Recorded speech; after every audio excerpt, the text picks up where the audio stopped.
আসসালামু আলাইকুম। নতুন ভিডিওতে সকলকে স্বাগতম।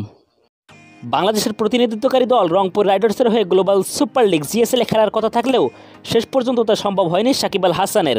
তবে ভিন্ন ফ্রাঞ্চাইজিতে সুযোগ পেয়ে মাঠে নামতে চলেছে টাইগারের অভিজ্ঞ অলরাউন্ডার। তাকে দলে ফিরিয়েছেন আইএল টি20-র বর্তমান চ্যাম্পিয়ন দুবাই ক্যাপিটালস। দলটির পক্ষ থেকে এক ফেসবুক পোস্টের মাধ্যমে বিষয়টি নিশ্চিত করা হয়েছে। দক্ষিণ আফ্রিকার স্পিনার কেশব মহারাজের পরিবর্তে সাকিবকে দলে নিয়েছে ফ্রাঞ্চাইজিটি।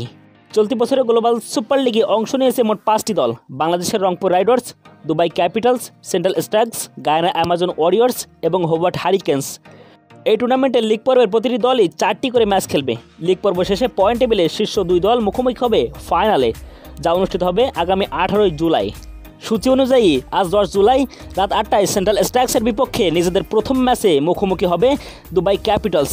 পরে ম্যাচ 11 জুলাই হোবার্ট হারিকেন্সের বিপক্ষে, 13 জুলাই গায়ানা অ্যামাজন ওয়ারিয়র্সের বিপক্ষে এবং 16 জুলাই গ্রুপ পর্বে নিজেদের শেষ ম্যাচে মুখোমুখি হবে রংপুর রাইডার্সের বিপক্ষে সাকিবের দল।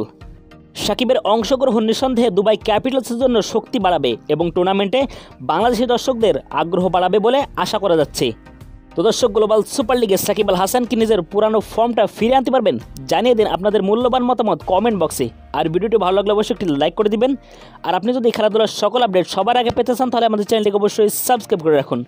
তো দেখা হবে পরবর্তী দিন নতুন কোনো ভিডিও। ততক্ষণ পর্যন্ত ভালো থাকুন, সুস্থ থাকুন। আল্লাহ হাফেজ।